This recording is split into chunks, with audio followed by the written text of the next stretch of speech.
The things covered in this tutorial will be the layout, the scene view, the game view, the hierarchy panel, the project browser panel, the inspector, and the toolbar.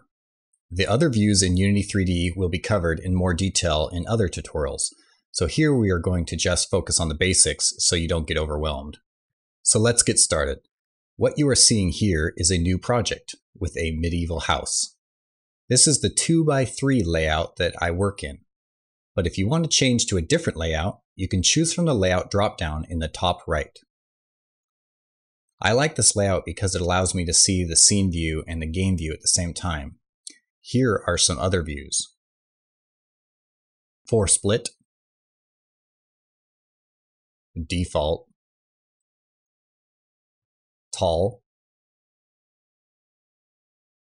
and wide. Let's take a look at the scene view. The scene view is where you'll be doing your editing of your scene. This allows you to click and drag around like you would in any 3D software. If I hold down Alt, I can rotate around or zoom in and zoom out with my mouse wheel, or hold down the mouse wheel and I can pan around.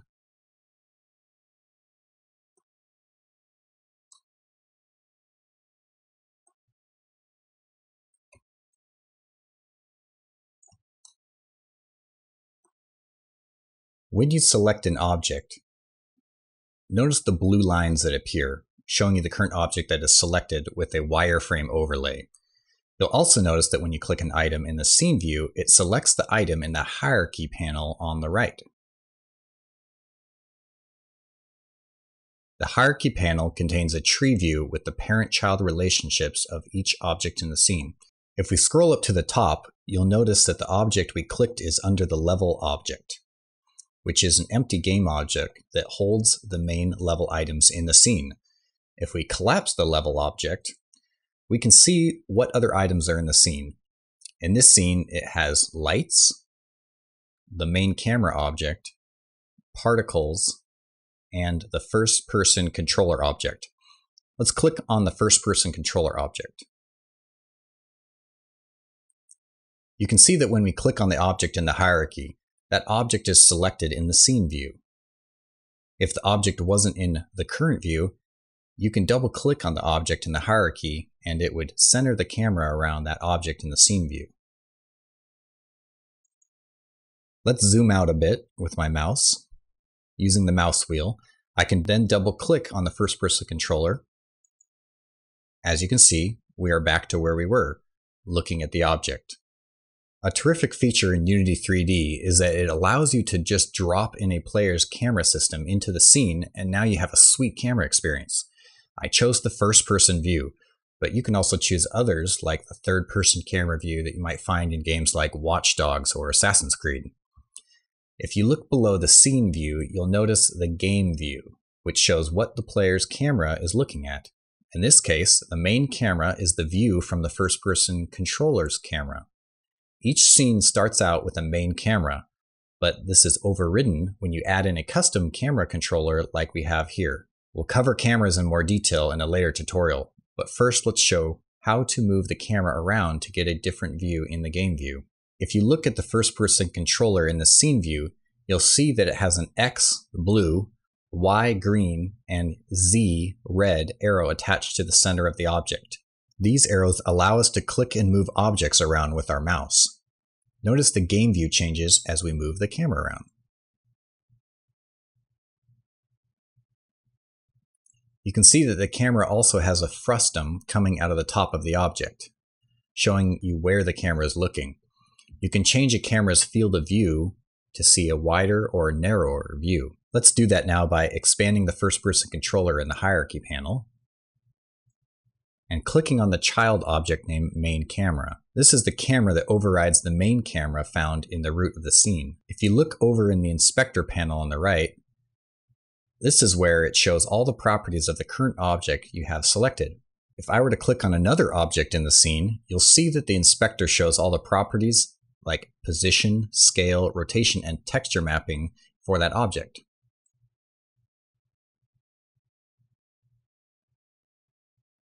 Let's click back on the main camera under the first person object.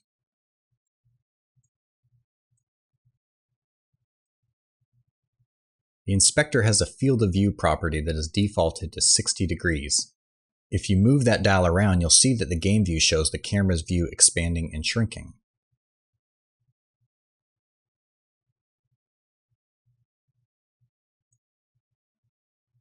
For the most part, you'll want to stick with 60 degrees, but if you go past 90 degrees, you start to see some crazy stretching.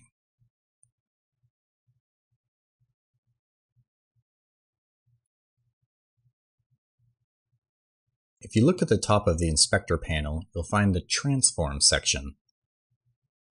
Every object in the scene has a transform object, which holds the position, rotation, and the scale of that object. Each of these have an X, Y, and Z that you can change by manually typing in a new value or clicking and dragging on the property name next to it.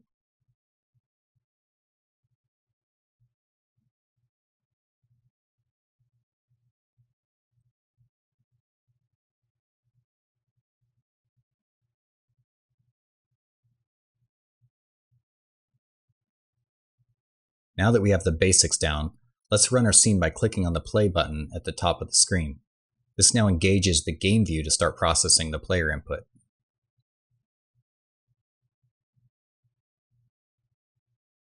If I move around, you'll see that the first-person controller object processes my input and updates the camera. I can even use the arrow keys or the WASD keys to move around.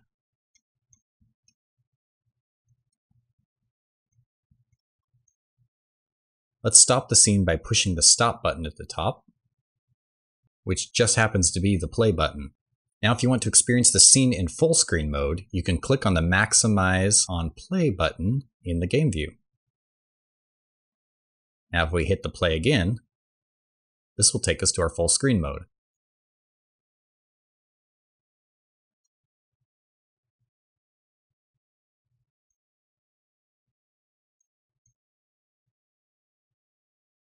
Let's stop that.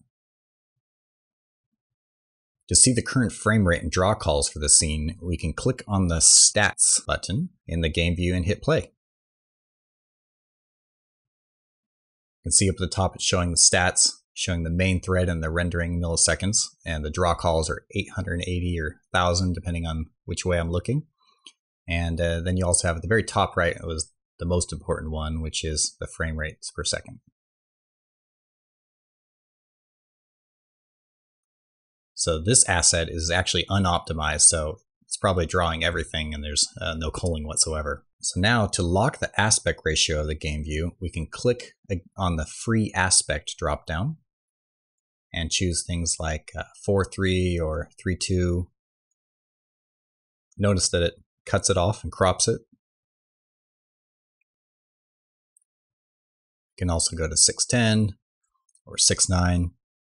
Or even go to the standalone, which is default 1024 by 768, which also happens to be the original iPad resolution too, so you can test some of that if you're doing for mobile as the non-retina, of course. Let's change that back to free aspect ratio, which stretches to whatever size you make this window. So if we pull this up like this, see that it's going to stretch. Also, when you go to the full screen mode, it's going to stretch to that full screen. At the very bottom of the screen, you'll see the console.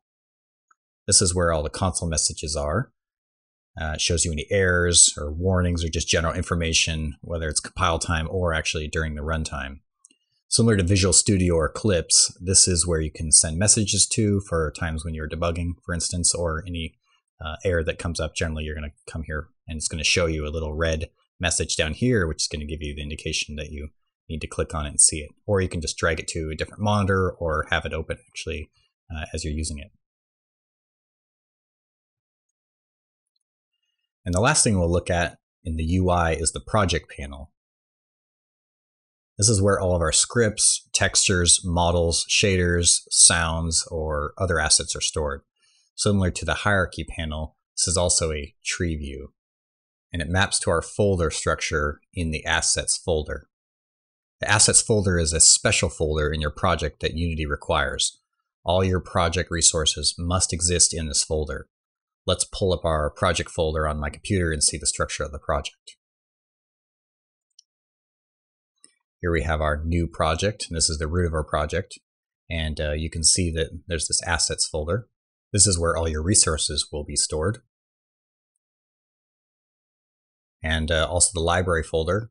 This is used by Unity to optimize your experience by caching your resources and is rebuilt every time you delete it. So don't worry about it. If it goes away, you can bring it back by just reopening the project, and Unity will process all that stuff at the beginning. Then you have the project settings folder. This stores all your settings specific to the project, like your build, the quality, and the source control settings. And finally, a temp folder, which for the most part can be ignored. If you use any source control, which you should, the folder that you would want to check in are the assets and the project settings. The rest, they can be rebuilt. I have experienced issues before from importing a character from one of my Maya artists where it lost some skeletal animation details, and we had to re-import the package every time we cleared our library folder. Hopefully this doesn't happen to you. If we go inside the assets folder, you will see that it mirrors the assets folder in our project view.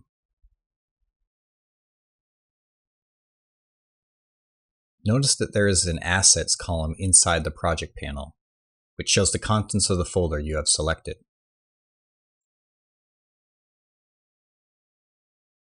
I prefer having more space, so I go to the settings option at the top and choose the one column layout. This really turns it into just a single tree view, and if I want to look at the assets, I can go and look at them like this.